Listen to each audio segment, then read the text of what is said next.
한 권의 책은 끝났지만 질문은 아직 끝나지 않았습니다.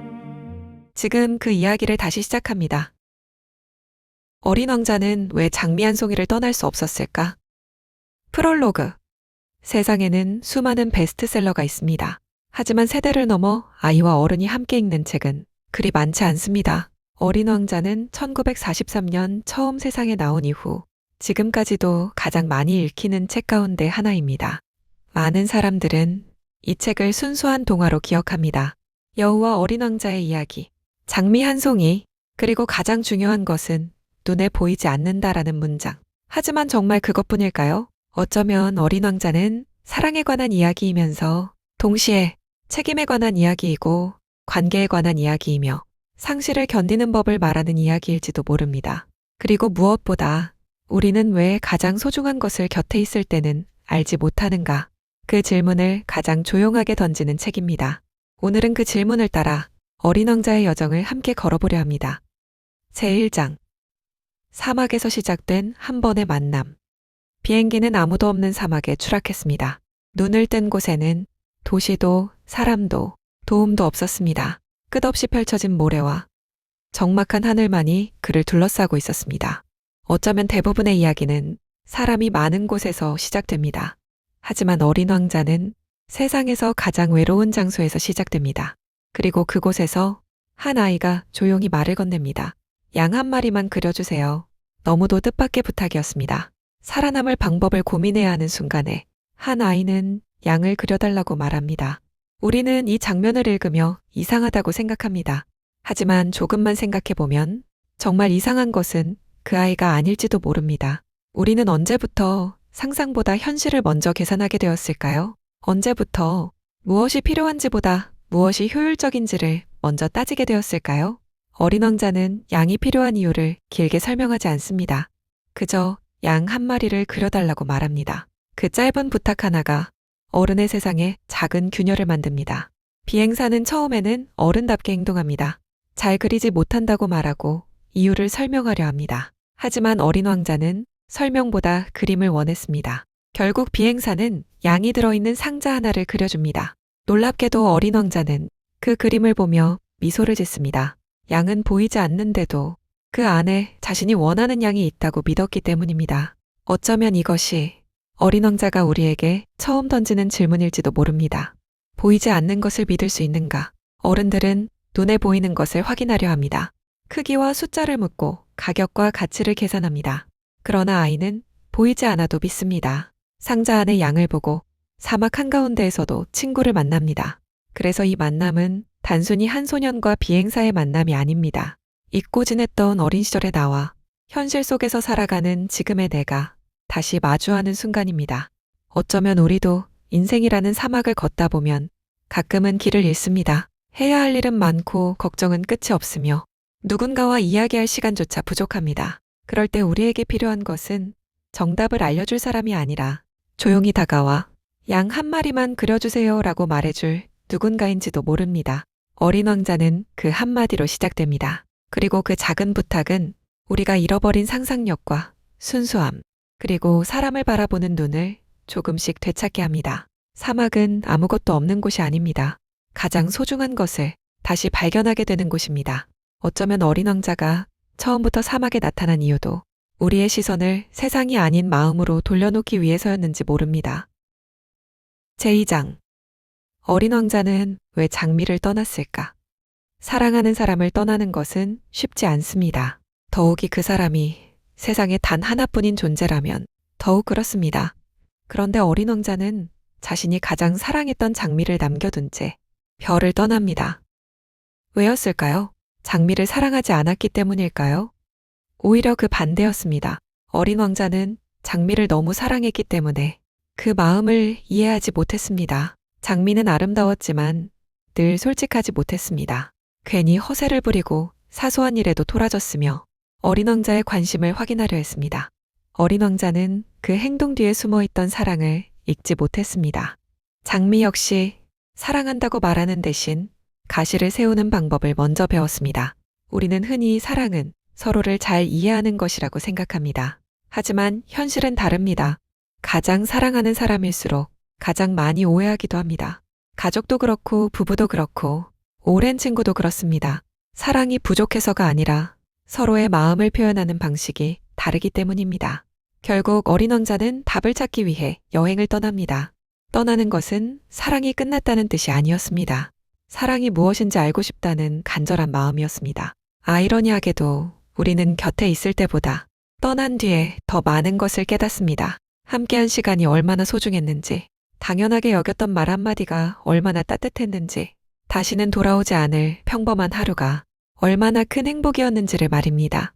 어린 왕자도 별들을 여행하며 조금씩 깨닫기 시작합니다. 장미는 세상에서 가장 완벽한 꽃이어서 특별했던 것이 아닙니다.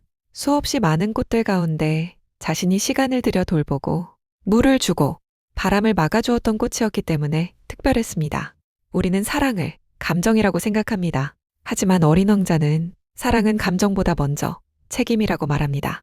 누군가를 위해 시간을 내고 기다려주고 돌보는 그 모든 순간들이 사랑을 만들어갑니다. 그래서 어린 왕자는 결국 장미를 잊지 못합니다. 멀리 떠났지만 마음만은 한 번도 장미를 떠난 적이 없었습니다. 우리도 살아가며 뒤늦게 깨닫는 사람들이 있습니다. 그때 조금만 더 이해할 걸, 조금만 더 기다려줄 걸, 사랑한다는 말을 한 번만 더 해볼 걸. 하지만 인생은 언제나 지나간 뒤에야 그 소중함을 알려줍니다. 어쩌면 어린 왕자가 지금도 많은 사람들의 마음을 울리는 이유는 우리 모두의 가슴 속에도 떠나왔지만 끝내 잊지 못한 장미 한 송이가 있기 때문인지도 모릅니다. 제3장. 길들인다는 것은 무엇일까? 어린 왕자에서 가장 유명한 장면을 꼽으라면 많은 사람들이 여우를 떠올립니다.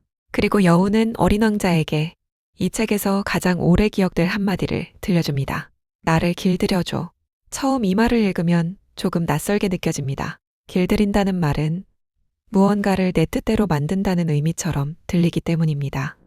하지만 여우가 말한 길들임은 그런 뜻이 아니었습니다. 길들인다는 것은 누군가를 소유하는 것이 아니라 서로에게 단 하나뿐인 존재가 되어가는 과정이었습니다. 여우는 말합니다. 지금의 어린 왕자는 수많은 아이들 가운데 한 명일 뿐이고 자신 역시 수많은 여우 가운데 한 마리일 뿐이라고. 하지만 서로를 길들이게 되면 이 세상 누구와도 바꿀 수 없는 존재가 된다고 말합니다. 우리는 살아가며 수많은 사람을 만납니다. 스쳐 지나가는 인연도 있고 오랫동안 곁을 지키는 사람도 있습니다. 그 차이를 만드는 것은 운명이 아니라 시간입니다. 함께 보낸 시간, 함께 웃었던 시간, 함께 울었던 시간, 그 시간이 쌓일수록 사람은 특별한 존재가 됩니다. 그래서 여우는 시간을 가장 소중한 선물로 이야기합니다. 우리는 흔히 비싼 선물이 사랑을 증명한다고 생각합니다. 하지만 지나고 보면 기억에 남는 것은 물건이 아닙니다. 함께 걸었던 길, 함께 마셨던 따뜻한 차 한 잔, 아무 말 없이 함께 있었던 저녁, 그 평범한 시간들이 사람을 사람답게 이어줍니다. 여우는 어린 왕자에게 장미가 특별한 이유도 알려줍니다. 세상에는 아름다운 장미가 얼마든지 있습니다. 하지만 어린 왕자의 장미는 오직 하나뿐입니다. 그 꽃에 시간을 들였기 때문입니다. 물을 주고 바람을 막아주고 투정을 받아주고 기다려주었던 시간들이 평범한 꽃을 세상에서 가장 소중한 꽃으로 만들었습니다. 생각해보면 우리의 인생도 그렇습니다.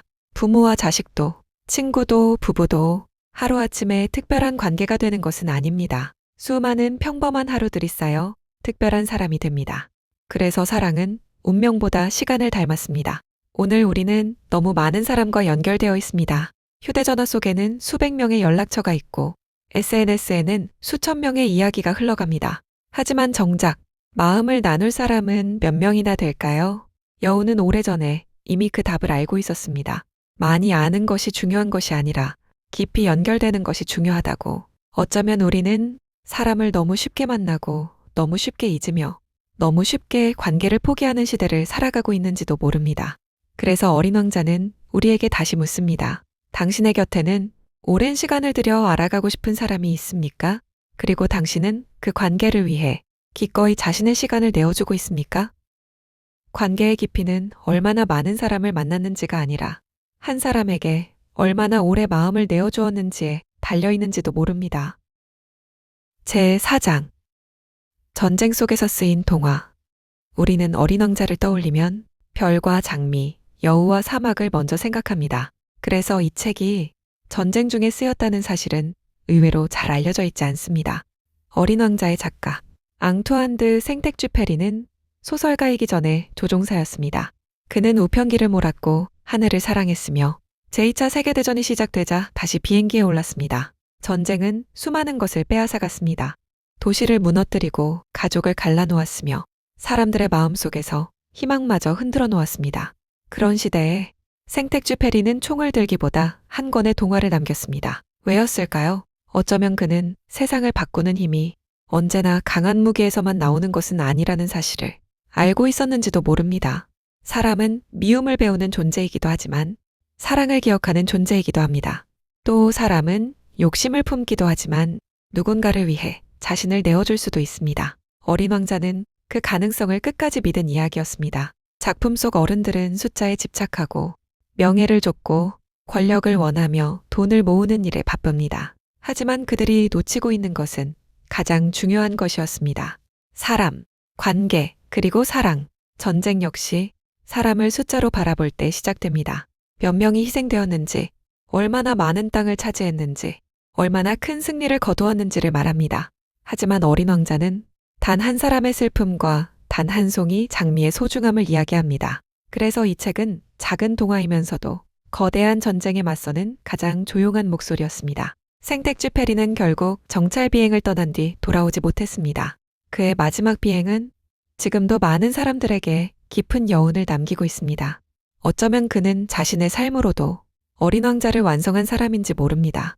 우리는 살아가며 세상이 너무 거칠다고 느낄 때가 있습니다.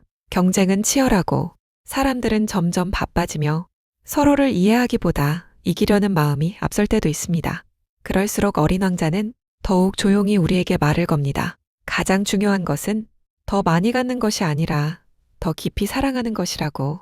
그리고 그 한마디는 80년이 넘는 시간이 흐른 지금도 전쟁과 갈등을 넘어 우리의 마음을 따뜻하게 비추고 있습니다.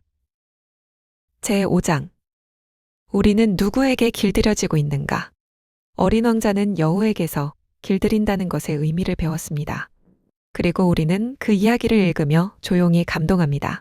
하지만 책을 덮는 순간 한 가지 질문이 남습니다. 오늘을 살아가는 우리는 과연 누구에게 길들여지고 있을까요? 아침에 눈을 뜨자마자 휴대전화를 확인합니다. 읽지 않은 메시지를 보고 뉴스를 훑어보고 끝없이 올라오는 영상을 넘깁니다. 하루에도 수백 번 손은 휴대전화를 향하지만 가장 가까운 사람의 얼굴을 바라보는 시간은 점점 줄어들고 있습니다.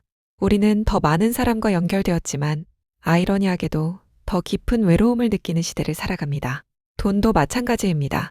돈은 살아가는데 꼭 필요합니다. 하지만 어느 순간부터 돈은 목적이 아니라 삶의 주인이 되기도 합니다. 더 많이 벌기 위해 더 오래 일하고 더 빨리 달리며 더 큰 성공을 꿈꿉니다. 그러는 사이 가족과 함께하는 저녁 한 끼, 친구와 나누는 대화, 창밖의 노을을 바라보는 여유는 조금씩 우리 삶에서 사라져갑니다. 일도 그렇습니다. 우리는 일을 하며 살아갑니다. 하지만 살아가기 위해 일을 하는 것인지, 일하기 위해 살아가는 것인지 헷갈릴 때가 있습니다. 어린 왕자는 수많은 별을 여행하며 어른들을 만났습니다. 권력만 바라보는 왕, 칭찬만 원하는 허영심 많은 사람, 돈만 세는 사업가, 그들은 모두 무언가에 길들여져 있었습니다. 정작 자신이 왜 그렇게 살아가는지는 잊어버린 채 말입니다. 그 모습은 80년이 지난 지금도 우리와 크게 다르지 않습니다. 우리는 무엇에 시간을 쓰고, 무엇 때문에 웃고, 무엇 때문에 마음을 빼앗기고 있을까요? 그것이 어쩌면 우리가 길들여진 대상일지도 모릅니다. 그러나 여우는 어린 왕자에게 가장 중요한 비밀 하나를 남깁니다. 너가 네 장미에게 쏟은 시간이 그 장미를 특별하게 만든 거야. 결국 우리의 삶도 같습니다.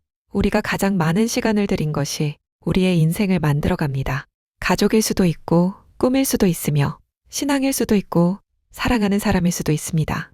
그래서 중요한 것은 무엇을 가지고 있느냐가 아니라 무엇에 시간을 내어주고 있는가입니다. 어린 왕자는 우리에게 정답을 가르쳐주지 않습니다. 대신 한 가지 질문을 남겨둡니다. 당신은 지금 무엇에 길들여져 있습니까? 그리고 그 질문은 다시 또 하나의 질문으로 이어집니다. 당신이 가장 소중하다고 말하는 것에 오늘도 시간을 내어주고 있습니까? 어쩌면 삶은 무언가를 더 많이 갖는 경쟁이 아니라 정말 소중한 것을 끝까지 잃지 않는 여정인지도 모릅니다. 그래서 어린 왕자는 80년이 넘는 긴 세월 동안 수많은 사람들의 곁을 떠나지 않았습니다. 우리는 어린 왕자를 읽으며 새로운 것을 배우는 것이 아니라 어쩌면 너무 오래 잊고 있었던 것을 다시 마주하게 되는지도 모릅니다. 소중한 것은 처음부터 특별해서 시간을 주는 것이 아니라 내가 시간을 주었기에 특별해진다는 것. 그리고 결국 우리가 무엇에 시간을 내어주었는지가 우리가 어떤 삶을 살았는지를 말해줄 것입니다. 우리는 이야기를 읽은 것이 아니라 질문 하나를 마음에 남겼습니다. 그 답은 여러분의 삶 속에서 계속 이어질 것입니다.